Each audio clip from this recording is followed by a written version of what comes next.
നമസ്കാരം. കാറിൽ swimming pool ഒരുക്കി പൊതുനിരത്തിൽ സഞ്ചരിച്ച യൂട്യൂബർ സഞ്ജു ടെക്കിയുടെ ഡ്രൈവിംഗ് ലൈസൻസ് ആജീവനാന്തം റദ്ദാക്കിക്കൊണ്ടുള്ള ഉത്തരവിൽ ഗുരുതര പരാമർശങ്ങളാണ് എൻഫോഴ്സ്മെന്റ് RTO നടത്തുന്നത്. ഇയാൾ സ്ഥിരം കുറ്റവാളിയാണെന്നും നിയമവ്യവസ്ഥയെ വെല്ലുവിളിക്കുന്നു എന്നും പറയുന്നുണ്ട്. ഇയാൾ വാഹനമോടിക്കുന്നത് പൊതുസമൂഹത്തിന് ഭീഷണിയാണെന്നും പൊതുസമൂഹത്തിലെ എല്ലാ മര്യാദകളും ലംഘിച്ചു എന്നും റിപ്പോർട്ടിൽ ചൂണ്ടിക്കാണിക്കുകയും ചെയ്യുന്നുണ്ട്.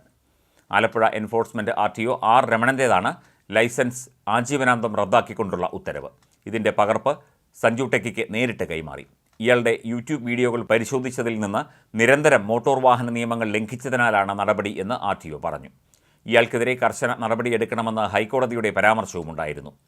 അറിവില്ലായ്മ കൊണ്ട് സംഭവിച്ച തെറ്റാണെന്നും കടുത്ത നടപടി എടുക്കരുത് എന്നും സഞ്ജു മോട്ടോർ വാഹന വകുപ്പിനോട് അഭ്യർത്ഥിച്ചിരുന്നു. ആജീവനാന്ത കാലത്തേക്കാണ് ഇയാളുടെ ലൈസൻസ് റദ്ദാക്കിയതെങ്കിലും സഞ്ജുവിന് അപ്പീൽ പോകാനുള്ള നിയമ പരിരക്ഷ ലഭിക്കും. ഇയാൾ രൂപമാറ്റം വരുത്തിയ സ്വന്തം ഉടമസ്ഥതയിലുള്ള ടാറ്റ സഫാരി കാറിൻ്റെ രജിസ്ട്രേഷൻ സർട്ടിഫിക്കറ്റ് കഴിഞ്ഞ ദിവസം മോട്ടോർ വാഹന വകുപ്പ് 1 വർഷത്തേക്ക് റദ്ദാക്കിയിരുന്നു. യൂട്യൂബ് വീഡിയോയുടെ പശ്ചാത്തലത്തിൽ വകുപ്പ് കേസെടുത്തതിന് പിന്നാലെ സഞ്ജു മോട്ടോർ വാഹന വകുപ്പിനെയും മാധ്യമങ്ങളെയും അധിക്ഷേപിച്ച് വീഡിയോ അപ്ലോഡ് ചെയ്തിരുന്നു. 10 ലക്ഷം രൂപ മുടക്കിയാൽ ലഭിക്കാത്ത പബ്ലിസിറ്റിയാണ് തനിക്ക് ലഭിച്ചത് എന്നായിരുന്നു സഞ്ജുവിൻ്റെ പരിഹാസം. തുടർന്ന് ശിക്ഷാ നടപടിയുടെ ഭാഗമായി Malappuram Edappal institute of driving and traffic റിസർച്ചിലെ പരിശീലന ക്ലാസിൻ്റെയും ആലപ്പുഴ മെഡിക്കൽ കോളേജ് ആശുപത്രിയിലെ സന്നദ്ധ സേവനത്തിൻ്റെയും കാലയളവ് ദീർഘിപ്പിച്ചിരുന്നു. സഞ്ജു ടെക്കിക്കെതിരെ കടുത്ത നടപടിയെന്ന് മന്ത്രി KB ഗണേഷ് കുമാറും വ്യക്തമാക്കിയിരുന്നു. യൂട്യൂബർക്ക് പണക്കൊഴുപ്പിൻ്റെ അഹങ്കാരമാണെന്നും മോട്ടോർ വാഹന വകുപ്പിൻ്റെ ചരിത്രത്തിലെ തന്നെ ഏറ്റവും കടുത്ത നടപടി സ്വീകരിക്കുമെന്നുമാണ് മന്ത്രി പറഞ്ഞത്. വീഡിയോകൾക്ക് റീച്ച് കൂട്ടാൻ ഇനിയും നിയമലംഘനങ്ങളുമായി വരാത്ത തരത്തിൽ മുൻ വീഡിയോകളിലെ നിയമലംഘനങ്ങളുടേതടക്കം ദൃശ്യങ്ങൾ പരിശോധിച്ച് ഹൈക്കോടതിയിൽ റിപ്പോർട്ട് സമർപ്പിക്കുമെന്നും പണമുള്ളവൻ കാറിലല്ല സ്വിമ്മിംഗ് പൂൾ പണിയേണ്ടത് വീട്ടിൽ പണിയണം എന്നും മന്ത്രി പറഞ്ഞിരുന്നു. ഭ്രാന്തന്മാർ സമനില തെറ്റി കാണിക്കുന്ന വേലകൾക്ക് നമ്മളായി റീച്ച് ഉണ്ടാക്കി കൊടുക്കരുത്.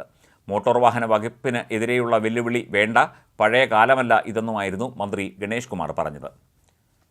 കാറിൽ സ്വിമ്മിംഗ് പൂൾ തയ്യാറാക്കി യാത്ര നടത്തിയ സംഭവത്തിൽ സഞ്ജു ടെക്കി മോട്ടോർ വാഹന വകുപ്പിന് വിശദീകരണം നൽകിയിരുന്നു. വാഹനങ്ങളിൽ രൂപമാറ്റം വരുത്തുന്നത് ഗതാഗത നിയമത്തിൻ്റെ ലംഘനമാണെന്ന് അറിയില്ലായിരുന്നു എന്നായിരുന്നു ഇയാളുടെ വിശദീകരണം. തൻ്റെ അറിവില്ലായ്മ കൊണ്ട് സംഭവിച്ചതാണെന്നും കൂടുതൽ കടുത്ത നടപടികളിലേക്ക് കടക്കരുതെന്നും സഞ്ജു ടെക്കി MVDയെ അറിയിച്ചിരുന്നു. വിശദീകരണം പരിശോധിച്ച ശേഷം തുടർ നടപടി സ്വീകരിക്കുമെന്നാണ് എൻഫോഴ്സ്മെന്റ് RTO അറിയിച്ചത്. അതിനുശേഷമാണ് ഇയാളുടെ ഡ്രൈവിംഗ് ലൈസൻസ് ആജീവനാന്തം റദ്ദാക്കിയത്. സംഭവത്തിൽ സഞ്ജു ടെക്കിയും സുഹൃത്തുക്കളും ആലപ്പുഴ മെഡിക്കൽ കോളേജിൽ സാമൂഹ്യ സേവനത്തിലാണ് ഇപ്പോഴും. ശിക്ഷാ നടപടിയുടെ ഭാഗമായിട്ടാണ് സേവനം. സഞ്ജുവും കാർ ഓടിച്ച സൂര്യനാരായണൻ എന്ന വ്യക്തിയുമാണ് കേസിലെ പ്രതികൾ. സഞ്ജു ടെക്കി സ്വന്തം വാഹനമായ ടാറ്റ സഫാരിയിലാണ് സ്വിമ്മിംഗ് പൂൾ ഒരുക്കിയത്. കാറിന് നടുവിലെ 2 സീറ്റുകൾ മാറ്റി പകരം പ്ലാസ്റ്റിക് ടാർപോളിൻ കൊണ്ട് സ്വിമ്മിംഗ് പൂൾ തയ്യാറാക്കി. തുടർന്ന് 3 സുഹൃത്തുക്കൾക്കൊപ്പം അമ്പലപ്പുഴയിലെ റോഡിലൂടെ കാറിനുള്ളിൽ കുളിച്ചുകൊണ്ട് യാത്ര ചെയ്തു. ഇതിൻ്റെ ദൃശ്യങ്ങൾ യൂട്യൂബിൽ പോസ്റ്റ് ചെയ്യുകയും ചെയ്തു. യാത്രക്കിടെ ടാർപോളിന് ചോർച്ചയുണ്ടായി വെള്ളം കാറിനുള്ളിൽ കയറി. എഞ്ചിനിലും വെള്ളം കയറി. ഒരു വശത്തെ സീറ്റിലെ എയർ ബാഗ് പൊട്ടിത്തെറിക്കുകയും ചെയ്തു.